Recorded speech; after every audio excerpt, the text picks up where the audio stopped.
La última clase ya de tenemos la última clase de soteriología y bueno, les había dejado unas preguntas. eh, Recibí los archivos de la vez pasada y bueno, recibí también los de esta vez, como tres o cuatro de las últimas preguntas que dejamos acerca de la ley. El propósito en esta última clase es hablar un poco de la ley, ¿sí? Y lo que tiene que ver esto en el tema también de la soteriología y la salvación. Amén. Eh, bueno, bien, mi hermano Reinaldo, Dios lo bendiga. Y bueno, todos los hermanos que están conectados. Amén, mi hermano Reinaldo. Saludos allá en tierras colombianas. Los paisanos. Claro que sí, hermano. Eh, ok, bien. Entonces,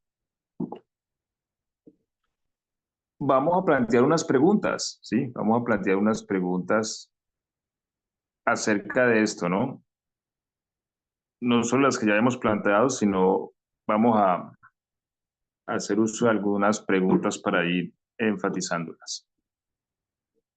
Es un tema de debate el tema de la ley, sí, es un tema espinoso y bueno, por todos lados hay posiciones, pero comencemos con una pregunta.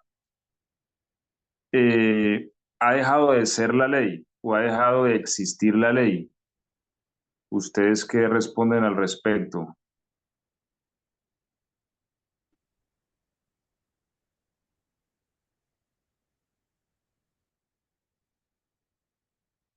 Los escucho.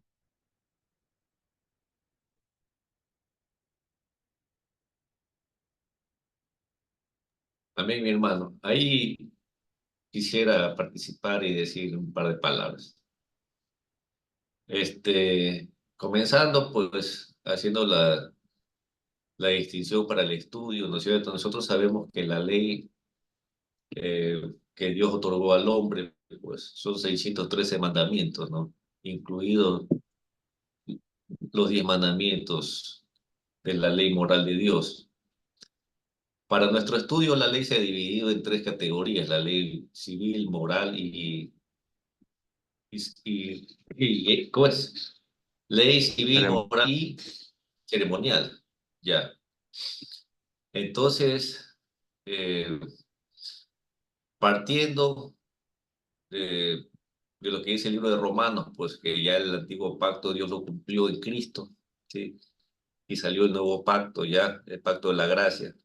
Bueno, ahí ceremoniales y la ley moral, esa se incorporó al nuevo pacto, ¿sí?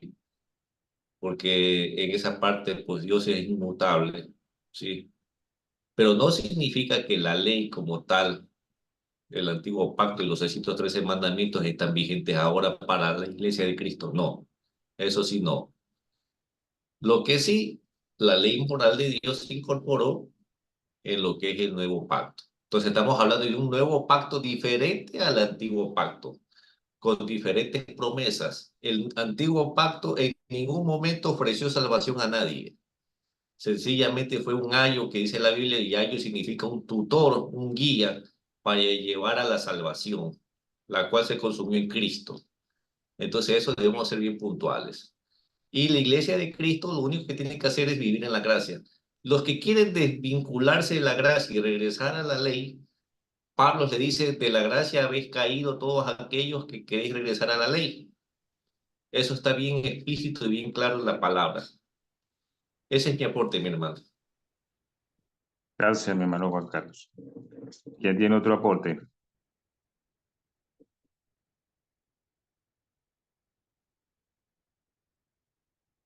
Bueno, cambiemos de pregunta. Hagamos otra. ¿Cómo se salvaban en el antiguo pacto?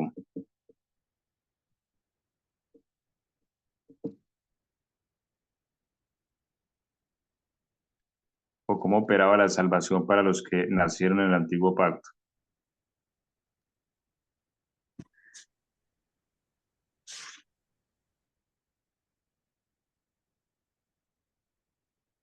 ¿Quién se anima? Amén. Bueno, amén. Dios le bendiga a todos. Amén. En el antiguo pacto tengo entendido que pues era por la ley, pero depende de la dispensación, porque por lo menos para Abraham le dieron la promesa y ya cuando Moisés llega, pues ahí viene la ley. No sé si me doy a entender más o menos con los profetas,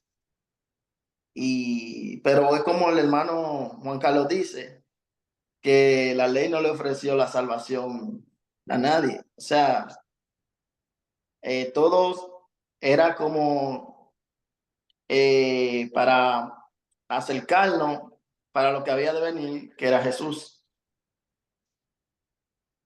Amén. Amén. Bien.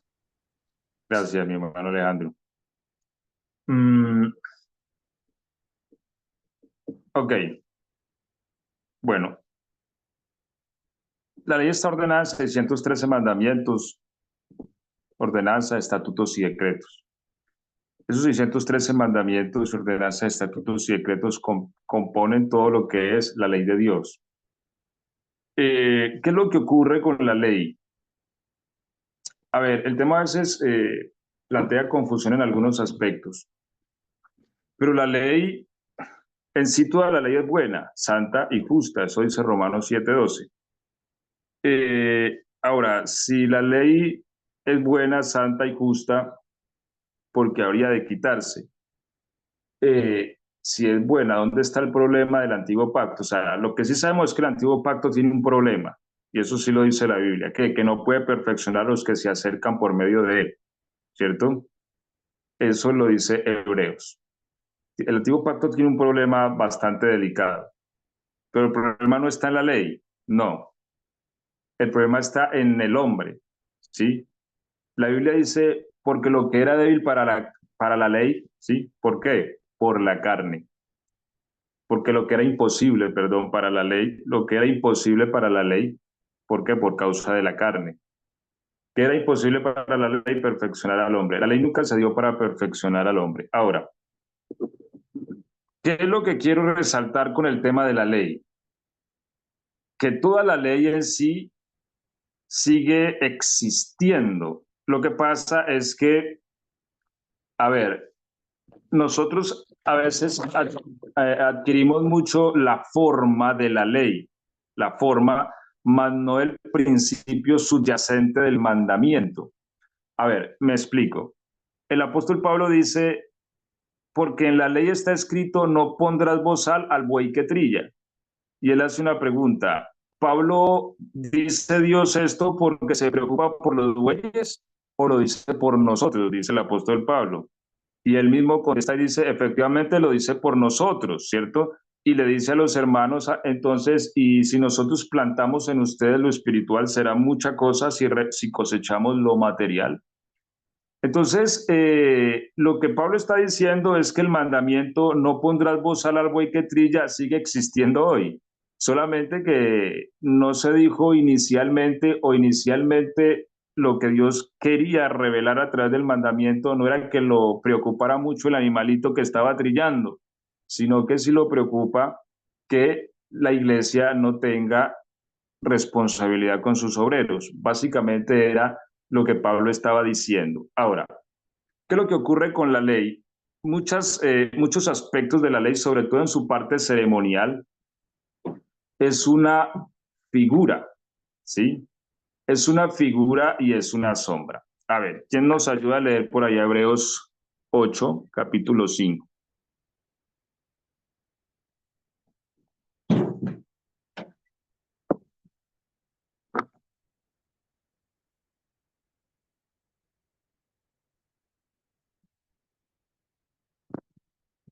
¿Alguien lo encontró que no lo pueda leer? Amén. Amén, mi hermano. Dios les da figura y sombra de las cosas celestiales. Moisés cuando iba a Amén. erigir el tabernáculo, diciéndole, mira, Haz todas las cosas conforme al modelo que se te ha mostrado en el Hebreos 8:5.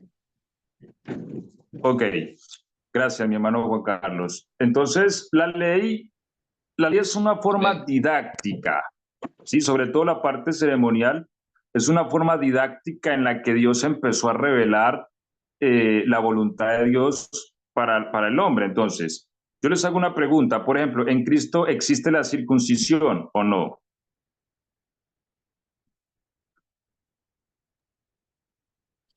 Amén. Dice que en nuestros corazones, o sea, ya la circuncisión como tal, eh, literal, no, pero ahora es circuncidado en nuestros corazones. Amén. Eso está en Colosenses 2:11. Pablo dice, más nosotros somos la circuncisión, los Ya, que en espíritu. ya.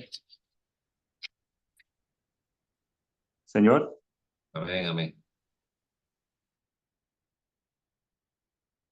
Ok.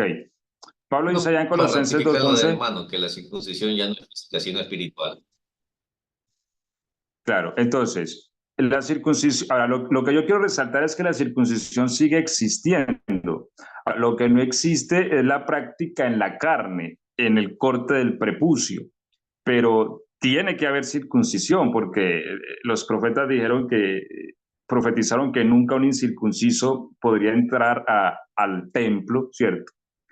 Y en este pacto en el que estamos sigue existiendo la circuncisión. Lo que pasa es que cortar el prepucio era una sombra, era una forma didáctica en la que la ley estaba enseñando que había la necesidad de que algo del hombre se desprendiera, y era su naturaleza pecadora, ¿cierto? Su naturaleza de pecador. Cuando nosotros venimos a Cristo, eso es lo que ocurre, que ya hablamos en las clases pasadas.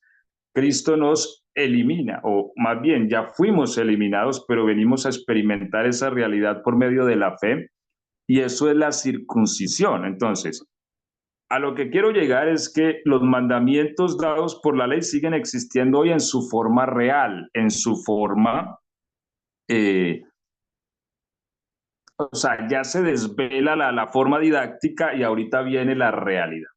Y así podríamos tocarlos todos. Por ejemplo, hablamos del sábado, el sábado que a veces ha tenido mucho tropezadero en algunos conceptos de iglesias, pero ¿qué dice la Biblia? La Biblia dice que Dios creó al hombre el día sexto, ¿cierto?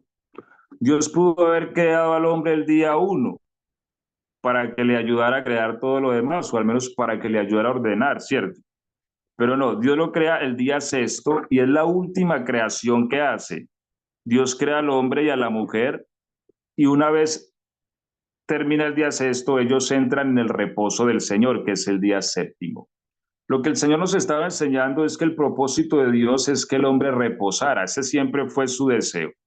Y el sábado en la ley indicaba eso, que un reposo para el hombre. ¿Por qué la Biblia dice que el que viene a Cristo sí ha reposado de sus obras? Porque cuando yo recibo a Cristo, cuando entendemos realmente la salvación, lo que ocurre es que yo ya no tengo que hacer. Cristo hace en mí lo que hay que hacer. Como dice Hebreos, haciendo Él en ustedes, ¿sí? Lo que es agradable a Dios. Entonces, como Cristo es el que hace en mí, y como también dijo Pablo, ya no vivo yo, más vive Cristo en mí, yo he venido a reposar de mis obras, y ese es mi reposo, y es la voluntad del Señor. A Dios no le agrada que nosotros hagamos algo para Él. A veces nosotros estamos buscando qué hacer para Dios, pero no. David quería hacer casa a Dios, pero él le mandó a decir con Natán, mira David, no quiero que me hagas casa, yo te voy a hacer casa a ti.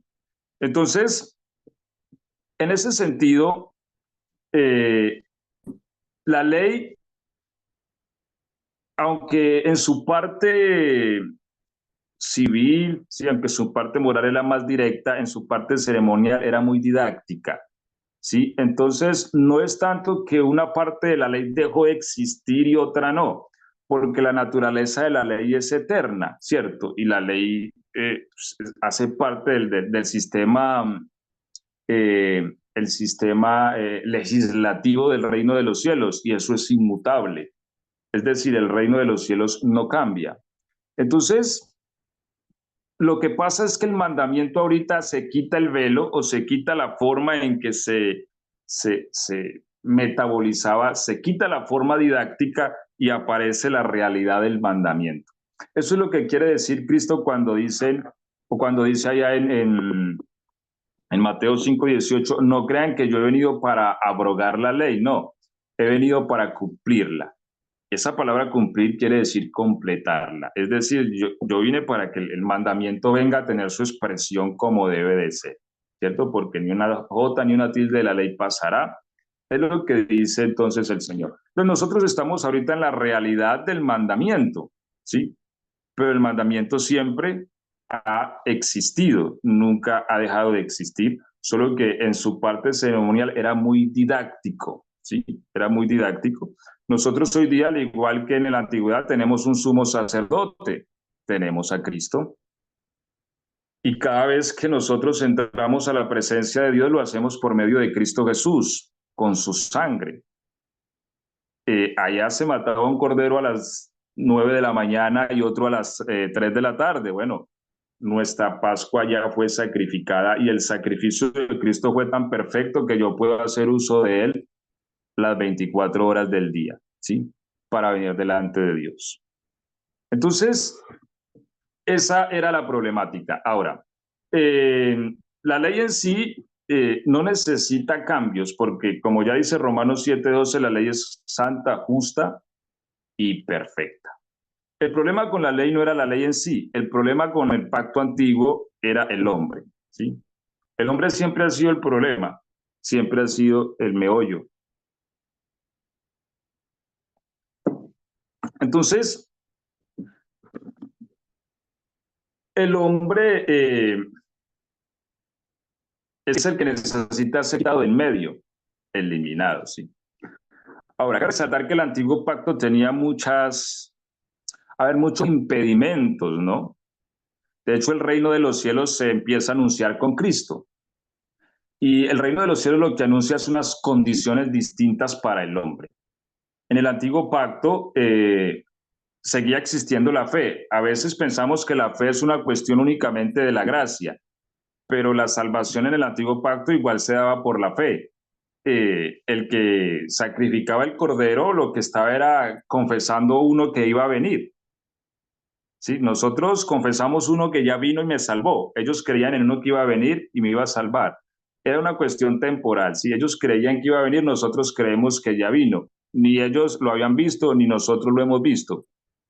Pero ambos teníamos fe. Siempre la salvación ha sido por fe y en ningún otro hay salvación. Como decía también el hermano Juan Carlos ahora, como compartía el hermano Alejandro, nunca la ley pudo salvar a nadie. Efectivamente, la ley nunca fue dada para salvación.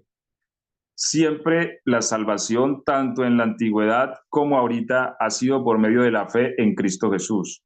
Y no hay otra forma, ¿sí? Es el único camino de salvación. Bien, lo que sí es que en la antigüedad no tenían los beneficios que tenemos hoy día, ¿sí? No se tenía a Cristo dentro, ¿sí? Porque no había el cumplimiento de algunos factores. Por eso había algunos tipos de pecados que tenían que ser erradicados con la muerte, como el adulterio, como la hechicería, como la prostitución, como la rebeldía, porque esos pecados contaminaban y no había un ministerio que pudiera liberar como hoy día.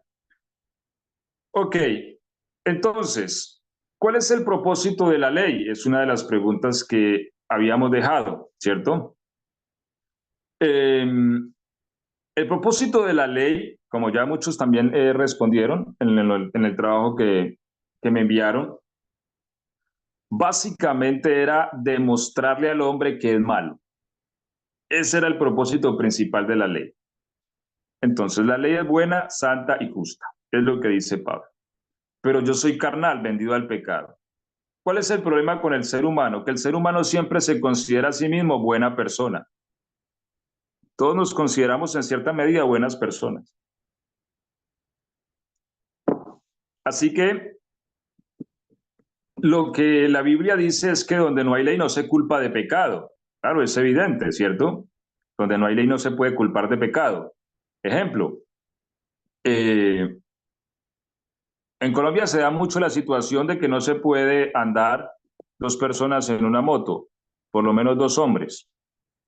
En algunas ciudades es prohibido que dos hombres anden en una moto.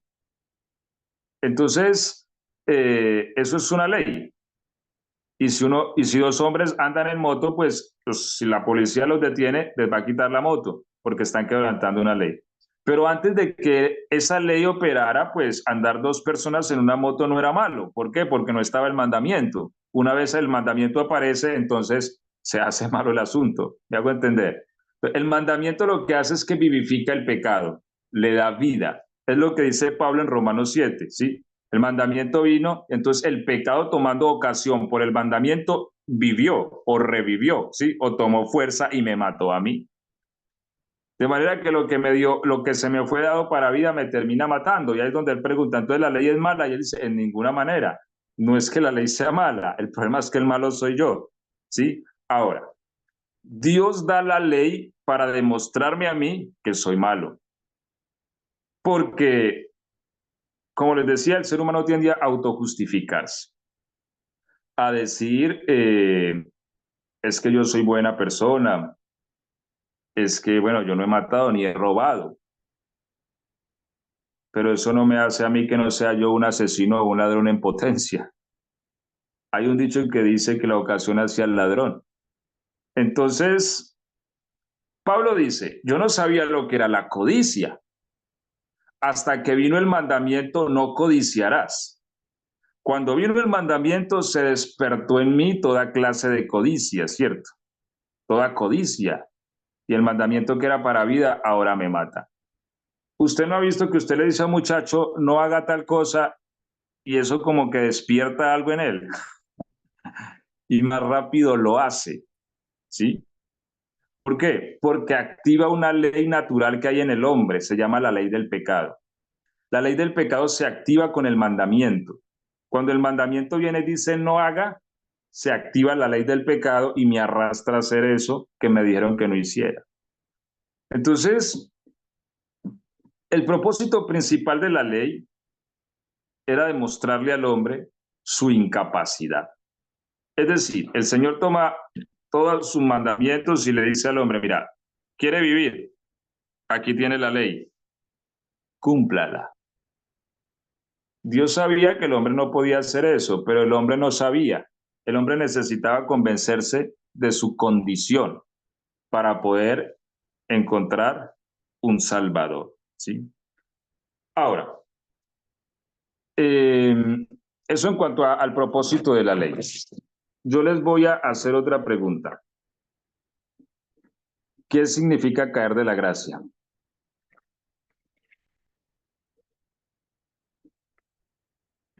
¿O a qué se refiere Pablo allá en Gálatas cuando dice que han caído de la gracia?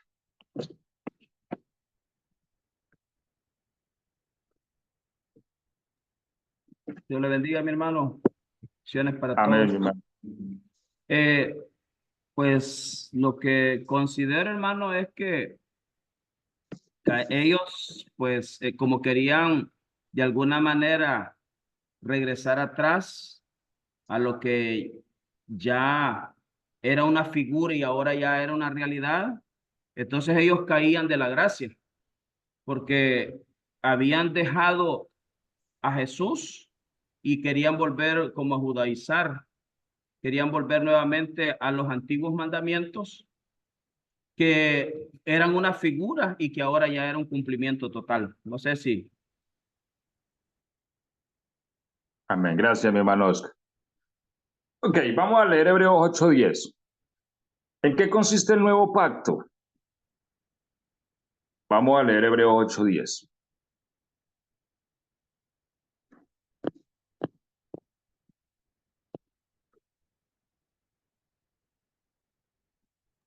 Amén. Por lo cual, este es el pacto que haré con la casa de Israel. Después de aquellos días, dice el Señor, pondré mis leyes en la mente de ellos y sobre su corazón las escribiré y seré a ellos por Dios y ellos me serán a mí por pueblo. Ok, bien. Este es el pacto en el que nosotros estamos y este es el nuevo pacto, que de hecho es un pacto profetizado para la casa de Israel, pero bueno, eso es otro tema. Pero es el pacto en el que nosotros estamos. Entonces, El problema en sí no era la ley. El problema era transferir el lugar donde estaba la ley. La ley estaba escrita en tabla. Ahora necesitábamos transferirla al corazón, ¿sí? Pero el corazón del hombre y la ley eran diametralmente opuestas. Era como el agua y el aceite, ¿sí? La ley es santa, justa y buena, pero el corazón del hombre es dado a la maldad. De manera que Dios necesitaba cambiar el corazón. Y esto es lo que es la circuncisión del espíritu, ¿sí? Cuando el Señor quita el corazón de piedra y pone otro. Y a eso se refiere cuando dice, les daré un corazón nuevo y pondré un espíritu nuevo dentro de ustedes.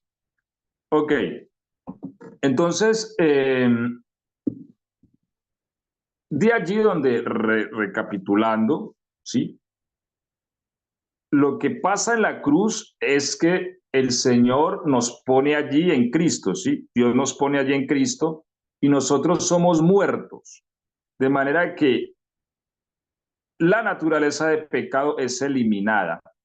Y ahora Cristo es nuestra vida, nuestra capacidad, nuestra sabiduría, nuestro entendimiento, nuestra vida, nuestra salvación. Es importante resaltar algo. La salvación no es una condición. La salvación es una persona, ¿sí? La salvación es Cristo. Ya. Es decir, yo soy salvo. A ver, si alguien dice yo soy salvo, es porque tiene a Cristo dentro. Si no, no es salvo. Básicamente es eso. La Biblia dice que esta es la promesa que Dios nos ha dado, ¿cierto? La vida eterna. Y esta vida está en su Hijo. Y el que tiene al Hijo tiene la vida. Y el que no tiene al Hijo no tiene la vida, es lo que dice Juan. ¿Sí? Entonces, la vida eterna, la salvación, sencillamente es Cristo Jesús. Ya. Eso no hay nada más que añadirle. Si yo tengo a Cristo, soy salvo. Si yo no tengo a Cristo, yo no tengo vida en mí, porque Él es la vida. Claro, hasta ahí. Dios me lo bendiga, mi hermano Francisco. Bienvenido. Firme. Amén, mi siervo, aquí estamos. Recién saliendo de un Amén. culto, mi siervo, aquí estamos. Amén, amén. Con toda. Bueno, preguntas hasta ahí.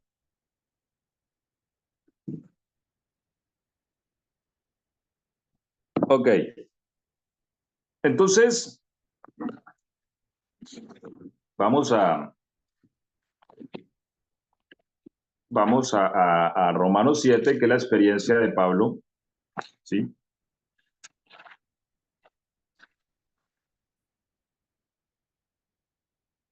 Y vamos a leer desde el 7.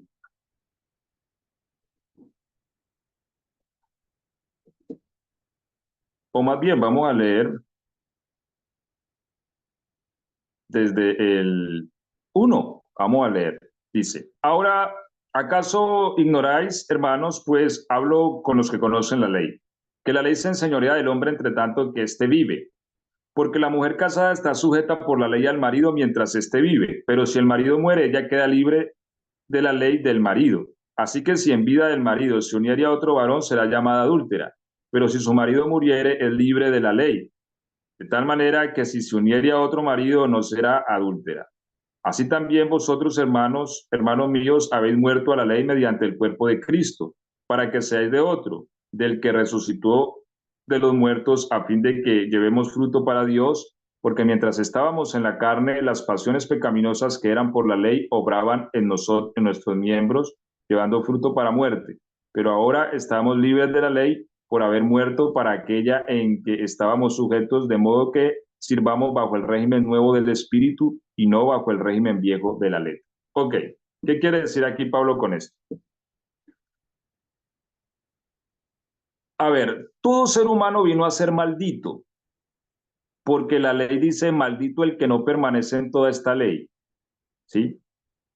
Es decir, hay 613 mandamientos, pero si yo quebranto un solo, yo ya soy maldito, porque lo que ordenaba la ley es que había que cumplirla toda, y que si quebrantaba un solo mandamiento, me hacía transgresor de toda la ley. Por eso Pablo dice que los que quieren vivir según la carne, según la ley, están bajo maldición, ¿sí? Ahora, nosotros estábamos obligados a cumplir la ley. Este era el antiguo pacto, y por eso el antiguo pacto estaba destinado a fracasar. O sea, el propósito de Dios no era que ese pacto perfeccionara a nadie. El antiguo pacto es que Dios me da la ley a mí, hombre pecador, para que yo la cumpla. No, la ley me maldijo a mí porque yo no pude cumplirla. Entonces yo estaba ligado en ese pacto, yo estaba ligado en ese matrimonio, ¿sí? Pero para yo ser libre tenía que morir, es lo que dice Pablo aquí. La mujer está sujeta al marido mientras vive, pero si el marido muere ya queda libre, ¿sí? En este caso pasó lo contrario, no murió el marido que era la ley, morimos nosotros, ¿sí? ¿En dónde? En Cristo Jesús, en la cruz. Allí morimos nosotros y al morir nosotros quedamos libres de la ley, porque ya estamos muertos. Ahora Cristo viene para vivir en nosotros y viene a ser nuestro Señor. Ahora, ¿a dónde quiero llegar? Y con la pregunta también que les hacía ahorita, y aquí vamos a tocar una pregunta, pero ahorita vamos a enfatizar más en lo que es caer de la gracia. Una pregunta que yo les dejé, ¿se puede vivir bajo la ley en este tiempo? La mayoría de cristianos, hermanos, la mayoría, empezamos a vivir la vida cristiana bajo la ley. Y usted se preguntará, ¿cómo así? ¿Cómo así que empezamos a vivir la vida cristiana bajo la ley? No entiendo. ¿En qué consiste vivir bajo la ley y en qué consiste vivir bajo la gracia? Era la pregunta número 2. Vivir bajo la ley es sencillo. ¿Qué? Que yo trato de obedecer a Dios. Eso es vivir bajo la ley, no es otra cosa. Vivir bajo la gracia, ¿qué es? Que yo reconozco que Cristo vive en mí a través de la fe y que me abandono en Él, le pido a Él que sea Él a través de mí haciendo lo que es agradable delante de Dios. Eso es vivir bajo la gracia. ¿En cuál de los dos pactos voy a vivir yo? ¿Por qué les digo yo que la mayoría de cristianos comenzamos la vida cristiana viviendo bajo la ley? Porque la ley siempre va a ser el ayo que nos lleva a Cristo y solo así maduramos. Cuando empezamos a la vida cristiana nos comprometemos con Dios, le hacemos voto y le decimos que no vamos a pecar, ¿sí? Y entonces tomamos fuerza y entonces hacemos resoluciones y empezamos como a oprimir la carne, ¿sí? Como a tratar de amarrarla, no mirar para allá, no mirar para acá. Y la carne nos termina venciendo, ¿sí? Así que nosotros nos sacudimos y nos levantamos y le decimos, Señor, te prometo un día de ayuno, te lo prometo, y ahorita sí hoy te voy a obedecer, Señor, y te voy a cumplir porque yo te amo y yo te voy a obedecer. Y nos vamos el día de ayuno. Salimos del ayuno y más nos demoramos en salir que en otra vez la tentación estar esperándonos y vernos dominados, ¿sí? Y así nos podemos pasar años hasta que reconozcamos algo que no podemos, ¿sí? Mire, en cierta ocasión cuenta un hermano que estaban en un río y uno de los hermanos que fue a bañarse al río se estaba ahogando y había un hermano que sabía nadar muy bien, pero no hacía nada. Y el otro le decía, hermano, el hermano se está ahogando. Y el otro hermano no hacía nada. Llegó un momento en que el hermano que se estaba ahogando empezó a hundirse. Y cuando se empezó a hundir, el otro hermano que sabía nadar bien se lanzó al agua, lo agarró y lo sacó. El hermano no se ahogó, pero el otro hermano que estaba preocupado no se aguantó y lo exhortó y le dijo, hermano, ¿usted por qué es tan egoísta? Viendo que el hermano estaba ya tragando agua, ¿por qué no se tiró antes y lo sacó? Y él le dijo, hermano, vea, lo que ocurre es que el hermano que se está ahogando tenía tanta fuerza que si yo me tiro en ese momento nos ahogamos los dos, ¿sí? Yo tenía que esperar que él gastara sus fuerzas y así poder salvarlo. ¿Por qué les pongo esta comparativa? Porque muchas veces Cristo hace eso. Nosotros nos sentimos tan capaces que el Señor nos dice, bueno, hágale. Y tratamos y fracasamos, tratamos y fracasamos, tratamos y fracasamos. ¿Sabe qué está esperando el Señor que nosotros nos rindamos y que entendamos que no podemos. Y cuando uno entiende que no puede, entonces uno invoca al Salvador, ¿sí? Y ahí aparece la gracia. Eso es la gracia y eso es la ley. Muchos cristianos hoy día están viviendo la vida cristiana bajo la ley. Es decir, ellos mismos se están esforzando con sus fuerzas humanas para agradar a Dios. Y van a terminar fracasando, porque la Biblia dice que los que quieren agradarse una carne no pueden. No pueden. ¿Por qué? Porque la carne es incompetente para poder cumplir las exigencias de Dios. Eso fue lo que demostró el antiguo pacto. Que la carne no podía en absoluto cumplir lo que Dios exigía, ¿sí? Y por eso terminó fracasando. Pregunta hasta ahí.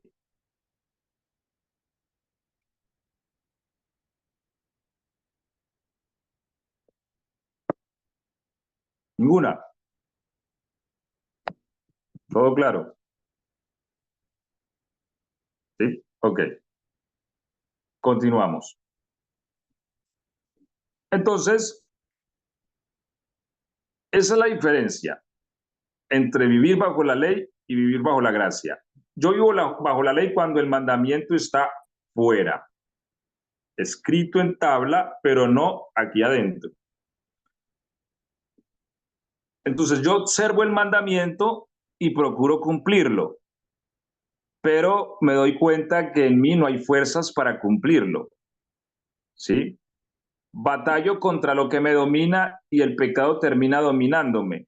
¿Por qué? Porque estoy tratando de obedecer en la carne, es decir, estoy bajo la ley. Y siempre bajo la ley, el pecado se va a enseñorear de nosotros, ¿cierto? Es lo que le pasaba a Pablo o lo que él narra en el capítulo 7, porque él quería hacer lo bueno. Él dice, porque en mí está el querer hacer lo bueno, ¿cierto? Eso pasa cuando uno llega al Señor, uno quiere hacer lo bueno, pero él dice también, pero no el hacerlo. Es decir, aunque en mí está el querer, yo no tengo la fuerza para hacerlo, ¿sí? De manera que veo una ley en mis miembros que me lleva cautivo a la ley del pecado. Y ahí es donde exclama, miserable hombre de mí, ¿quién me podrá liberar de este cuerpo de muerte? Y ahí viene el capítulo 8, ¿sí? Las gracias doy a Dios, ¿cierto? ¿Por qué? Porque la ley del Espíritu que da vida en Cristo Jesús me ha liberado de la ley del pecado. Hermanos, el hecho de que Cristo está en el cristiano es un hecho real, ¿sí? Es un hecho real. No es una cuestión mística, ni es una cuestión como onírica, ¿cierto? Fantasiosa. En el concepto real, Cristo mora dentro del cristiano, ¿sí?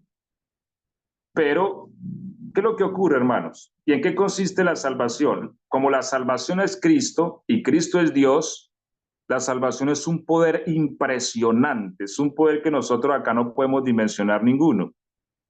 Entonces, por esa causa, Dios necesita que el hombre se convenza de su incapacidad, y eso se llama autohumillación, para que él pueda aportar el poder de Cristo. De lo contrario, el mismo poder, o sea, no podríamos portar el poder de Cristo si tenemos la jactancia de la carne. De allí donde el Espíritu necesita quebrar la jactancia de la carne. ¿Y cómo lo hace? Por medio de la ley. Yo no sé si a usted le ha pasado, pero el pecado a uno lo humilla, y uno se enfrenta a él y uno no puede, y lo golpea el pecado y a uno lo humilla. Y a veces ese bucle sucede tantas veces hasta que uno se convence realmente, porque el problema del ser humano es que no se termina convenciendo que no puede, y siempre le quiere demostrar a Dios que él puede. Ahora, Dios no necesita que le demostremos nada, Él ya conoce todo, pero entre nosotros más rápido nos rindamos, más fácil, más rápido vamos a experimentar lo que es la gracia. Y la gracia es el poder de Cristo. Es un poder que uno siente que lo que antes le dominaba, ahorita ya no. Mire, antes de yo venir al Señor, yo consumía drogas. Y las personas para salir de las drogas es difícil, sufren un proceso. En mí no fue así. Yo dejé la droga de un día a otro, literalmente. La dejé. Y eso sucedió por el poder de Cristo. Entonces, cuando uno viene y Cristo viene a la vida de uno, hay cambios inmediatos por el poder de Dios. Pero hay otras cositas que el Espíritu las deja ahí. Se las voy a dejar para que Él se convenza con eso. Voy a dejarle ese aguijoncito. ¿Sí? Es lo que le pasaba a Pablo. Pablo dice, mira, tengo un mensajero de Satanás que me da en la cara. 3 veces le pedí al Señor que me lo quitara. Y el Señor me dijo que no. ¿Sí? ¿Por qué? Porque Pablo era una persona, de hecho el Señor mismo, él mismo lo dice escribiendo, ¿cierto? Que por la magnitud de las revelaciones, a veces el ser humano tiende a olvidársele que es Cristo en él y como que el orgullo de la carne quiere surgir, ¿cierto? Quiere surgir. Y eso es un problema con el que batallamos toda la vida, ¿sí? Pero básicamente, hermanos, lo que venimos hablando es que esa es la diferencia entre la ley y la gracia. La gracia es cuando Cristo es el que hace en mí. Cuando Cristo hace en mí, yo estoy en la gracia, estoy en el sábado, estoy en el reposo de Dios, he reposado de mis obras. Cuando estoy en la ley, entonces yo estoy pesado, yo estoy oprimido, yo estoy reprimido. Yo lucho, pero como que me domina, como que voy a caer, ¿sí? Ahí es cuando estoy bajo la ley. Y solo es bajo la ley que el pecado me domina. Pero bajo la gracia el pecado no se puede enseñorear. ¿Por qué? Porque bajo la gracia quien está viviendo es Cristo. Y Cristo no es dominado por el pecado. ¿Sí? Es imposible. Es bajo la gracia. Cuando uno está experimentando a Cristo y sintiendo a Cristo, es imposible que el pecado lo domine. Pero podemos experimentar a Cristo constantemente es en la autohumillación y conciencia de que nosotros no somos nada, no tenemos nada y nada podemos y que estamos muertos. Y un muerto nada puede hacer. ¿Me hago entender hasta ahí? Preguntas, quejas, reclamos, solicitudes. Amén, hermano pastor, muy claramente le estamos escuchando. Mucha bendición. Ahí también hace referencia a Gálatas 2:21, donde nos dice que no es hecho la gracia de Dios, porque si la justicia fuera por medio de la ley, entonces por lo demás murió Cristo. Nosotros tenemos que anclarnos a esa gracia, esa promesa del Señor. Gracias, mi hermano Milton. Efectivamente, entonces, ¿en qué consiste la justicia? La justicia consiste en algo muy sencillo, cumplir la ley. Ya, ¿sí ves? Si yo tengo deuda con la ley, yo no soy justo, ¿sí? Solamente es justo el que cumple la ley. Entonces, Pablo dice, porque por la fe tenemos la esperanza de alcanzar la justicia, ¿sí? ¿Qué no la hemos alcanzado ya? Mire, es tremendo. Porque nosotros desde el momento en que nosotros venimos a Cristo somos justificados. Pero para que nuestra justicia sea plena, nosotros tenemos que ser santificados. Porque en la medida que nosotros pecamos, estamos siendo injustos. La Biblia dice que todo pecado es injusticia, ¿sí? Entonces, para que la justicia llegue a su plenitud, necesitamos ser santificados. ¿Y cómo somos santificados? Viviendo en Cristo, que sea Cristo en que nosotros haga las cosas. ¿A dónde quiero llegar? Cristo es el único que puede cumplir la ley, ¿sí? Y no estoy pues hablando en conceptos ceremoniales de lo que hacían en el antiguo pacto, no, ya expliqué al principio que los conceptos ceremoniales eran más didácticos a una realidad presente, ¿sí? Pero el único que puede cumplir la ley, el único que la cumplió estando en este mundo y que la sigue cumpliendo en cada creyente es Cristo. Cristo puede cumplir la ley. ¿Por qué? Porque Él es la ley. O sea, la naturaleza intrínseca de Él es la ley. La Biblia dice que Él es la palabra de Dios. En el principio era el verbo, y el verbo era con Dios, y el verbo era Dios, ¿sí? O sea, Él es la palabra. La ley de Dios es Él es la palabra encarnada de Dios, ¿sí? Entonces, para Cristo cumplir la ley es como para nosotros beber agua, ¿me hago entender? Porque Él es la ley. Es imposible que Cristo haga algo contrario a la ley, porque Él es la ley. Entonces, Él en nosotros, cuando nosotros permitimos que Cristo viva en nosotros, empezamos a sentir que cumplimos con las exigencias de Dios de una manera natural, sin mucho esfuerzo y sin represión. Y uno dice, pero ¿cómo así? Si yo no era así, si a mí me hablaban y yo ya estaba respondiendo con 3 piedras en la mano, ¿sí? Y ahorita soy tan tranquilo, mira, me hablan y yo como que ya soy una persona reflexiva, como que, ¿de dónde? ¿Sí? Es Cristo el que está viviendo.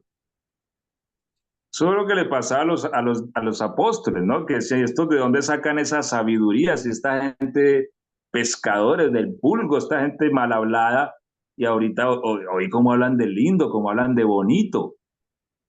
¿De dónde sacaban esa sabiduría? De Cristo, ¿sí? Entonces, nosotros tenemos una riqueza impresionante, un tesoro. Pablo dice que es un tesoro en un vaso de barro, Cristo, ¿sí? Pero una cosa yo sí sé, mis hermanos, es que Cristo no va a hacer nada si nosotros no bajamos la cabeza, si nosotros no se lo permitimos. Mire, de Nazaret lo echaron y él se fue. En Judea querían matarlo y él no volvió a pasar por Judea, dice la Biblia. Y entre comillas, los endemoniados samaritanos, porque para los judíos el samaritano era un endemoniado, le dijeron, maestro, quédate con nosotros. Y se quedó allí, ¿cierto? Después que él le predicó a la mujer samaritana, le pidieron que se quedara allá y se quedó allá un par de días. ¿A qué quiero llegar?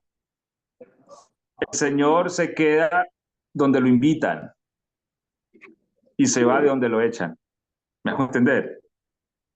Entonces, muchas veces, hermano, el cristiano tiene a Cristo, pero aunque uno tiene a Cristo, a veces uno con los hechos dice, ve, Cristo, corra para allá un poquito, corra que yo me encargo de esto. Así que el Señor, como es humilde, sí, como Él es humilde, dice, está bien, se va a encargar, encárguese. Después viene el fracaso. ¿Por qué? Porque estamos bajo la ley. Cada vez que yo intente hacer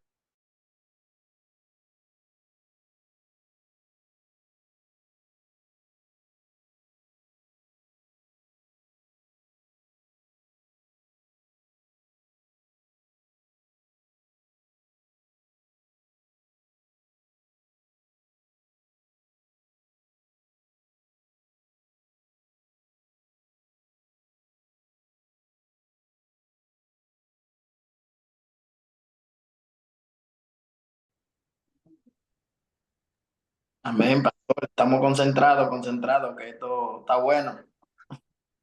entonces, amén. Amén, amén, hermano. Qué maravilloso de verdad, donde el Señor pues nos ha sacado y gracias a Dios hoy no se nos hace muy difícil las cosas porque Él nos enseña cada día a hacer las cosas con sabiduría, donde Él mismo nos enseña, ¿no? Que aprendamos de Él, que es manso y humilde, Amén. dice de corazón, y eso nos llevará a tener muchas recompensas en nuestra vida, porque no lo hacemos por nuestra propia cuenta, por nuestra propia voluntad, sino es el Señor mismo obrando en nuestras vidas. Y su espíritu nos guía, hermano. Eso es lo que nos da esa fuerza, porque aunque andemos en la carne, dice, no militamos según la carne, sino con esas armas que el Señor nos dota para destruir muchas fortalezas en este mundo, hermano. Gracias, mi hermano Milton. A ver, dice el hermano Alejandro que lo he notado calladito. Amén, amén, pastor. Estamos concentrados acá, escuchando, recibiendo. Amén. Bien.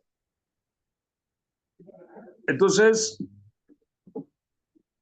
viéndolo desde ese punto de vista, ya uno se sale más del concepto teológico, ¿no? Porque uno muchas veces encausa mucho el concepto de la ley y la gracia más en tiempo dispensacional y no en una experiencia subjetiva.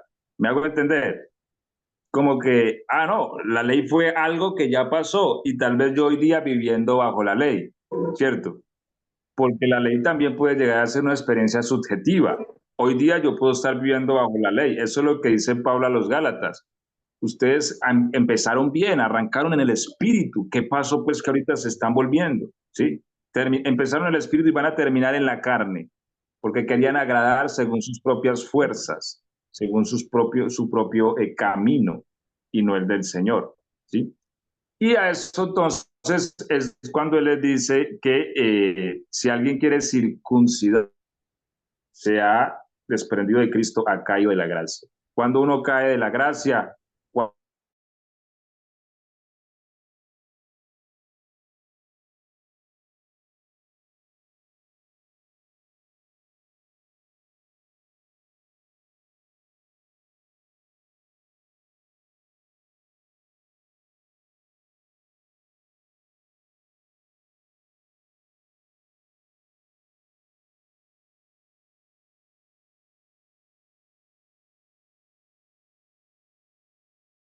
hago algo y no le digo al Señor que está obrando en mí, ¿sí?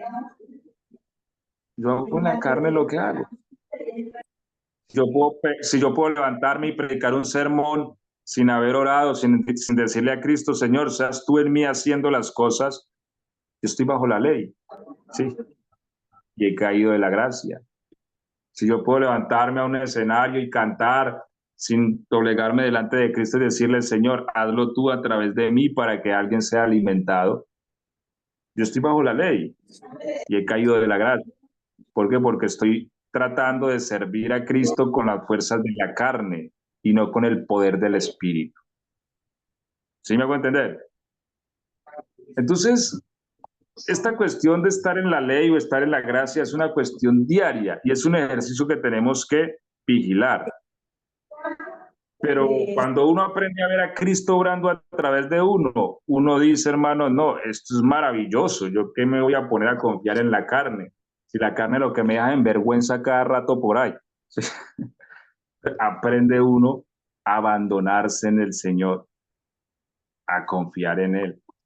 En todo momento, hermano, en todo. Allí donde el texto dice, reconócelo en todos tus caminos, en todos tus caminos. Y Él enderezará tus veredas, porque Él está en nosotros haciendo las cosas. Como dice también allá en Mateo, los llevarán ante jueces, ante magistrados, y no se preocupen qué van a contestar. Es más, el Señor dice, no piensen ni qué van a responder, porque en ese mismo momento yo les voy a dar la palabra que van a tener que hablar, ¿sí? Y qué bueno eso, ¿cierto? Que uno diga, está uno en un problema y Señor, ni voy a pensar qué voy a decir, seas tú dándome la palabra en ese momento. Y cuando la palabra de Cristo sale, hermanos, eso golpea y eso aquí, allí, los demás quedan sin argumentos, porque Cristo habló y Él es la sabiduría, Él es poder de Dios y sabiduría de Dios. ¿Sí? Y todo eso es Cristo en nosotros. Mire, la iglesia dice que Cristo en nosotros es sabiduría, justificación, redención y santificación. Todo el ki completo está aquí adentro. Todo el ki. ¿Qué más le pedimos a la vida? Sí. Entonces, eso es lo que es una salvación completa. La salvación completa está en Cristo, no más. Todo lo que Dios es lo depositó en Cristo. Yo por eso le he dicho a los hermanos, vea, aquí en la iglesia yo le he dicho a los hermanos, si a ustedes no los satisface Cristo, Dios no tiene nada más que darles, porque no tiene nada más que darles. Porque todo lo que Dios es lo puso en Cristo, todo lo que Dios tiene lo puso en Cristo, todas las riquezas del universo las puso en Cristo y después nos regaló a Cristo. Cristo es un regalo para nosotros, ¿sí? Y si Cristo no nos satisface, Dios no tiene nada más para dar, así nada más. Y esa es la salvación. Él es la ley en nosotros. A eso se refiere entonces el texto con el nuevo pacto, y en eso es que consiste y se fundamenta el nuevo pacto. en que pondré mis leyes en sus mentes y las escribiré en sus corazones. ¿Cómo? En Cristo, ¿sí? Cuando Cristo se une al hombre, la ley queda plasmada y escrita en el corazón. Y por eso es que uno empieza a cambiar solito. A uno nadie le tiene que decir, ve, haga esto, deje de hacer aquello. No, cuando un cristiano de verdad nace de nuevo, empieza a cambiar solito, solito. Porque dentro de él se plantó una ley, ¿sí ves? Que se desarrolla naturalmente y es Cristo. Cuando uno tiene que luchar tanto con una persona y estar ahí que no hay y vigilándolo, tal vez esa persona ni ha nacido de nuevo. ¿Me hago entender? ¿Sí? Pero cuando alguien tiene a Cristo adentro, ese Cristo glorioso se tiene que ver por algún lado. Y la persona empieza a expresar esa ley de Dios naturalmente. Naturalmente empieza a fluir, y va sintiendo la capacidad que antes no tenía. Ahora la experimenta, pero antes no podía, ahora puedo. Es Cristo que está viviendo en la persona. Claro, hasta ahí. ¿Sí? Preguntas. Reclamos. Solicitud. Ninguna.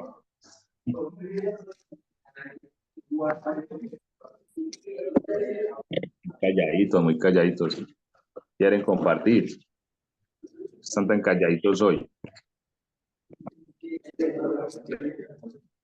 ¿Ah? Ok, ya concluyendo y empezando ya a la última parte de la clase de hoy, quisiera también darles un par de consejos, humildemente también. Pero ya concluyendo, es importante que tengamos en claro ya una vez todo lo que hemos visto desde que empezamos hasta acá, que la salvación en sí tiene nombre, Cristo Jesús. O más. Es eso. La salvación tiene nombre. Y que lo que hizo Dios en la cruz fue eliminar al pecador, quitarlo del medio. Porque el problema no era la ley, el problema, o sea, el ser humano, es que esa es la naturaleza del pecado, que siempre busca el culpable afuera. ¿Sí? Afuera. Adán, ¿dónde estás tú? Señor, la mujer que me diste por compañera, ella fue la que, a mí no, yo no tengo la culpa, Señor. Sí, fue la mujer. Ah, la mujer. Entonces el Señor va donde la mujer y le dice, ¿qué pasó, Eva? No, Señor, eso fue la serpiente, a mí ni me mire. Esa es la naturaleza del pecado. ¿Sí ves? Que nunca acepta, nunca ve. Siempre el problema está afuera. Entonces el problema es esto, aquello, lo otro, no. Dios sabe dónde está el problema estaba adentro. El problema no era la ley, el problema no era esto, el problema era el pecador. Vamos a eliminar al pecador. ¿Sí ves? El problema ni siquiera es el diablo, porque a veces le echamos la culpa al diablo, ¿no? El problema es que lo que el diablo me trae a mí me gusta, ese es el problema. Sí. Entonces, para que la salvación fuera real, necesitaba quitarse el problema del medio. El problema era el pecador. ¿Sí? Ya. El pecador fue eliminado en la cruz. Como ya les decía en la clase pasada, en términos objetivos, eso ya es un hecho real y consumado. En términos subjetivos, yo me apropio de eso cada día por medio de la fe. En la medida en que yo creo, yo me apropio de la promesa, ¿sí? En la medida en que yo dejo de creer, el poder me suelta. Eso es lo que le pasó a Pedro. Mientras él creyó, caminó por el agua. Cuando él dejó de creer, empezó a tragar agua. Y maestro, sálvame porque me estoy desahogando. Y el Señor lo tuvo que salvar ahí, sacarlo. Porque en el momento en que dejó de creer,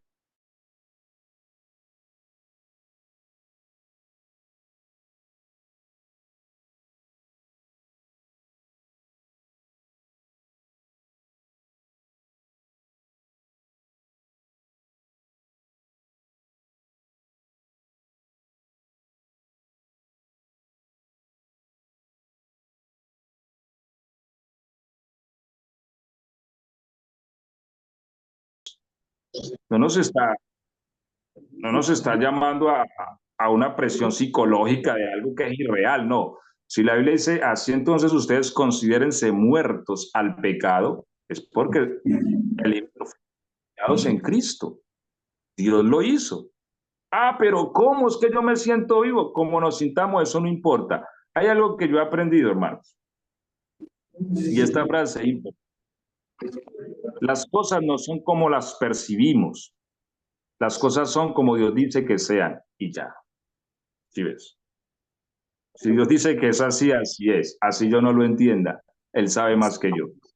¿Sí ves? Y si Él dice que yo ya estoy muerto, entonces yo debo considerarme. Si yo no me considero muerto, yo estoy abandonando la fe. Si yo abandono la fe, yo no puedo experimentar la gracia. ¿Qué es la gracia? Cristo viviendo dentro de mí. Ya es eso. No hay otra cosa que definir ahí. ¿Me hago entender? Pero cuando yo estoy convencido de lo que Cristo ya dijo, he sido muerto en la cruz, ahora tengo a Cristo, ahora Cristo vive, yo empiezo a experimentar, hermano, un poder, una paz, una seguridad, se va el temor, una sabiduría, un entendimiento. Y yo digo, ¿todo esto de dónde viene? De Cristo. Y ahí es donde uno se doblega y le da la gloria a Él, porque es Él en nosotros y no nosotros, ¿sí?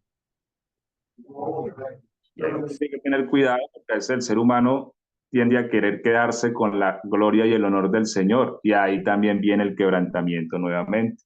¿Para qué? Para aplastar a ese hombre exterior, a la carne que quiere a veces asomar la cabeza, que quiere soltarse de la cruz, allá quiere levantar un pie, otra vez hay que ponerlo en la cruz.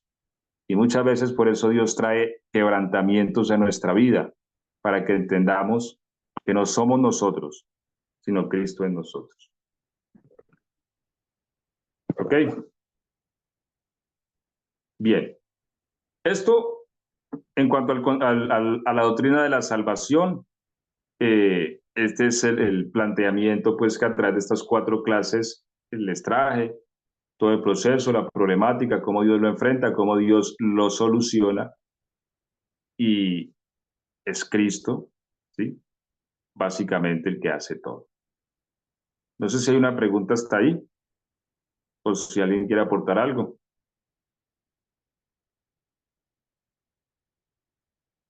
¿Todo claro?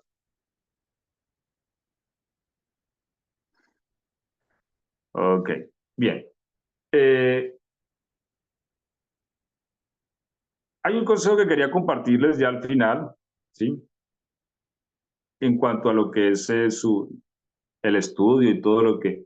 De hecho, si ustedes están aquí es porque quieren aprender y quieren seguir capacitándose, y eso es el camino que todos vamos llevando en el Señor.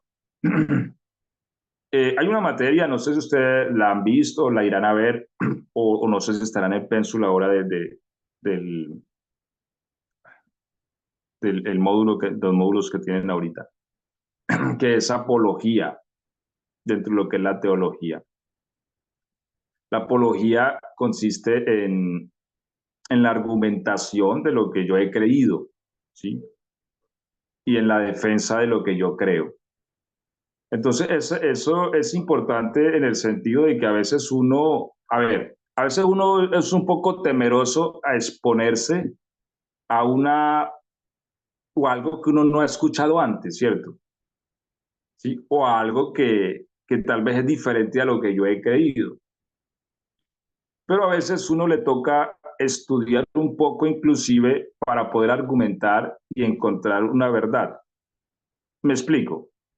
Yo, por ejemplo, he estudiado la doctrina trinitaria, la he estudiado desde todos sus puntos de vista, y por eso, y todo eso me afirma más a mí en saber que Dios es uno. ¿Por qué? Porque no le veo funcionalidad, ¿sí ves?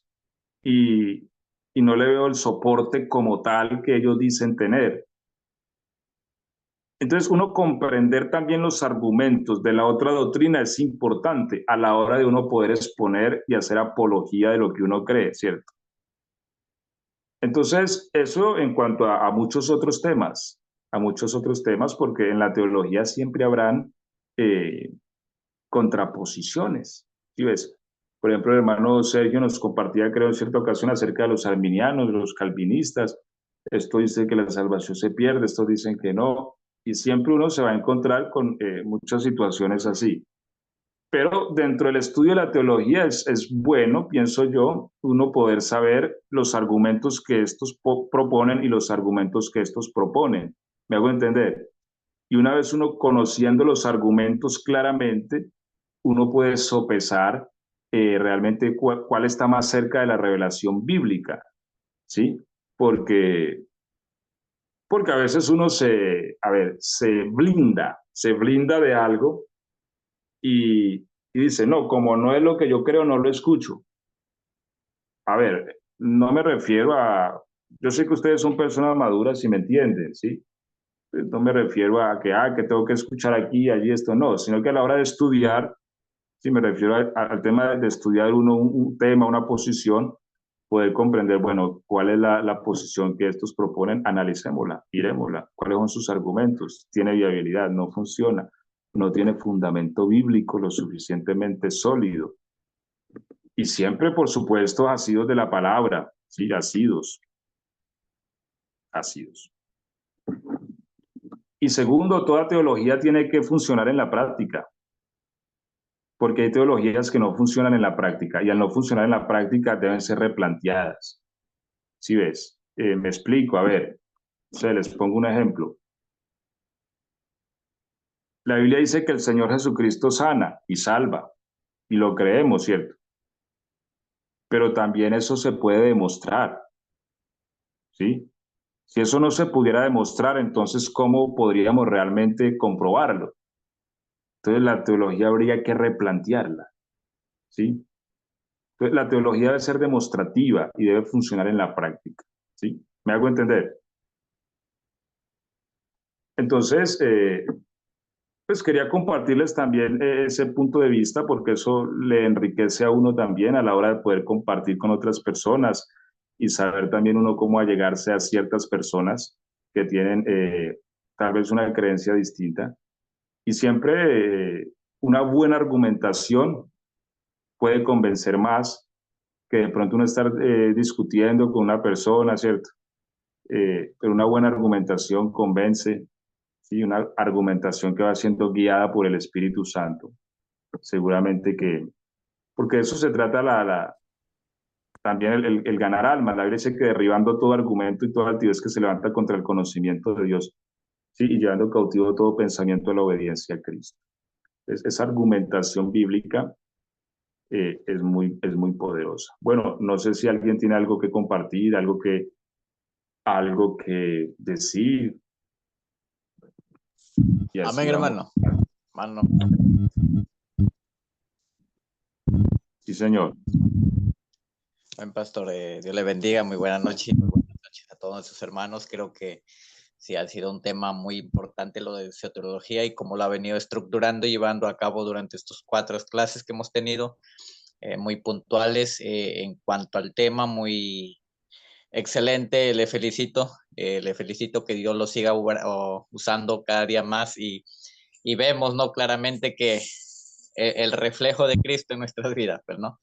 Entonces, pues sí, lo felicito, hermano. Y bueno, en cuanto usted mencionó, acabó diciendo pues que en unos momentos en cuanto a la fe, que bajo la ley sí, o sea, en el antiguo pacto sí se tenía fe, porque y eso echa por tierra al antidispensacionalismo. Por ejemplo, los antidispensacionalistas pues dicen que hubo diferentes salvaciones en diferentes épocas, en las diferentes tipos de dispensaciones, ¿no? Algo que nosotros, bueno, los dispensacionalistas no lo creemos, que hubo diferentes salvaciones, ¿no? Y por lo tanto, lo que usted acaba de mencionar en cuanto a la fe, los judíos sí lo tenían. Igual que en el nuevo pacto tenemos la misma fe. Por gracia sois salvos por medio de la fe. Eso hecho por tierra al antidispensacionalismo. Y bueno, también pues acerca de ya que se habla del tema de la soteriología, creo que todo ha estado muy claro, en cuanto a toda la exposición que ha venido haciendo. Y bueno, usted mencionó pues las diferentes argumentaciones en cuanto a las teologías, ¿verdad? Y sí, hay mucho. Por ejemplo, el calvinismo tiene su teología en cuanto a la predestinación. El arminianismo tiene su teología en cuanto a la predestinación. Me quiero enfocar en la predestinación para que mi pregunta sea ahí. Pero Karl Barth, el alemán Karl Barth también tuvo su teología en cuanto a la predestinación. Él lo basó, incluso lo centró en Jesús, en la persona de Jesucristo, nada más. Mi pregunta es, en cuanto a la predestinación, porque abarca la soteriología, ¿qué modelo teológico, si el calvinismo, el arminianismo o el de Karl Barth, está más cerca al de nosotros? Porque yo veo que el arminianismo es lo que más está arriesgado por el pentecostalismo. Esa es la pregunta, hermano. Amén.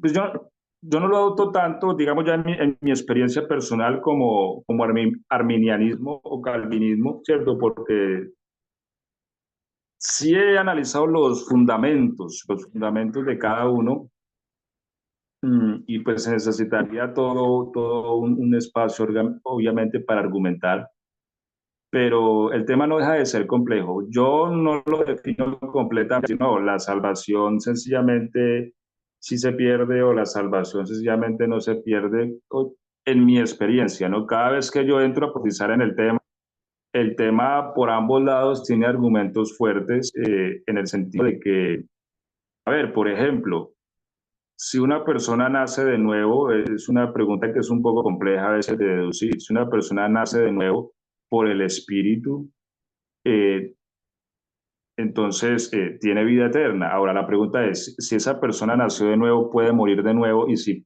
muere de nuevo, ¿qué pecado es el que hace que muera de nuevo? Y si muere de nuevo, ¿podrá volver a nacer de nuevo después? Entonces se torna un poco complejo. En cuanto a la predestinación, bien, el texto dice que a los que antes conoció, a estos también predestinó, ¿sí?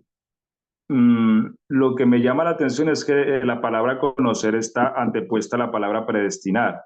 Bien, Dios ha predestinado a un grupo de gente, sí, la Biblia lo dice. A esto los predestinó.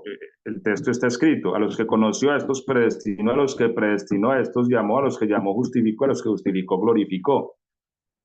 Donde está a veces mucho el problema y la duda es sobre qué argumento el Señor predestina, ¿sí? Porque Él elige, o sea, sobre qué base. Sobre la base que nos conoció, ¿sí? Y que nos conoció, entonces supo que íbamos a decidir. Es como a donde llegamos, ¿cierto? Yo a veces pienso que ese tema de la predestinación es un tema que sobrepasa como, o no sé, así lo he sentido yo, como que sobrepasa mi capacidad de razonar, y como que es algo de que Dios lo definió en su eternidad y que tal vez no logre comprender en esta vida sus razones. ¿Me hago Hermano, entender? ahí yo quisiera dar un pequeño aporte.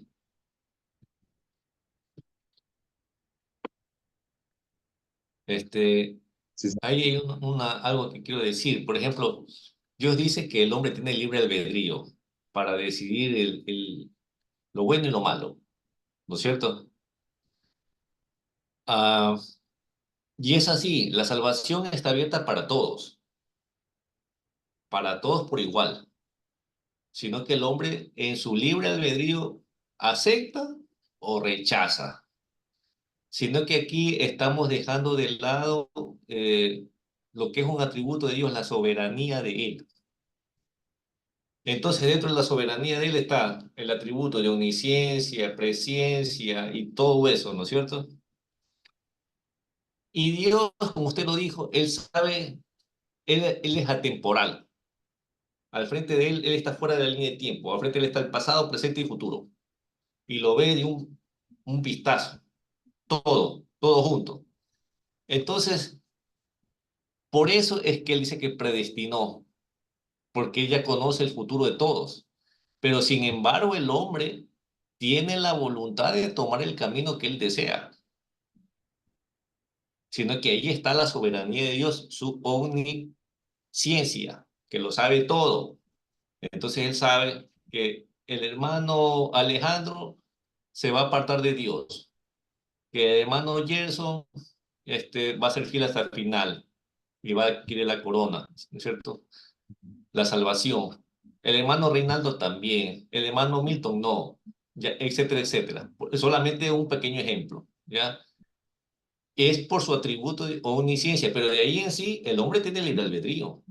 Eso es algo indudable, porque la salvación Ese está dada argumento para es muy todos, válido. de forma imparcial, no seleccionada el hermano Alejandro sí, la hermana Carolina no, la hermana Sarita sí, no. La salvación está abierta para todos, porque Cristo murió para todos. Pero es el hombre el que decide, sino que Dios, como tiene su omnipresencia, omnisciencia y todo eso, Él lo ve todo, porque es atemporal.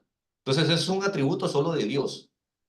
Pero el hombre Solo que toma su decisión. hay dos textos que son un poquito complejos a la hora de encajarlos ahí. Uno, Cristo dijo, porque ustedes no me eligieron a mí, sino que yo fui el que los elegí a ustedes. Uno dice, bueno, si todo ser humano tiene la oportunidad de elegir a Dios, porque Cristo dice que no, ninguno de nosotros fuimos los que elegimos, sino que Él fue el que eligió.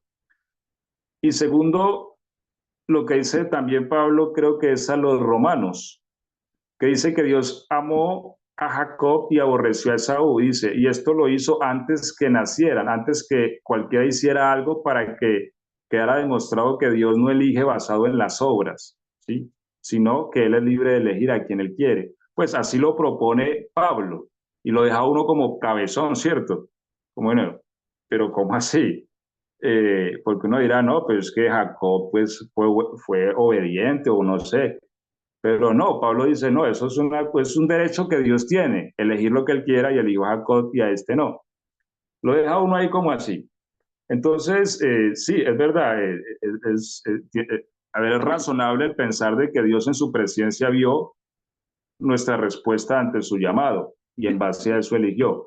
Sin embargo, hay algunos textos que también como que se salen de allí, de ese marco, y allí es donde pienso yo que la mente de Dios, en ese sentido, como que hay algo que, o al menos hablo yo, ¿no? Que todavía no entiendo y comprendo completamente las razones por las cuales él elige.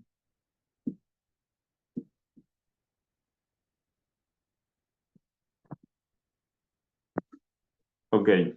Eh, bueno, yo creo que ya llegamos al final, ¿cierto? Ya va siendo como hora. De todas maneras, no, y es bueno y es interesante, a ver, proponer, debatir sanamente, ¿sí? Sanamente. Yo siempre he dicho que muchas veces en la iglesia hacen falta, hoy más que nunca, concilios, ¿sí ves? Porque aún en las instituciones, en las mismas instituciones hay formas doctrinales de pensar distintas y como que no se ha conciliado algunos aspectos.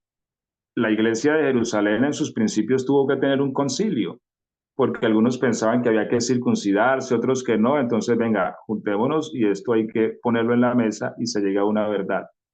Y la Biblia dice que en la multitud de consejeros está la victoria. Entonces, el hecho de unirnos, proponer, debatir, siempre ha sido a las escrituras, eso arroja muy buenos resultados, ¿sí? Siempre en cuanto al crecimiento espiritual.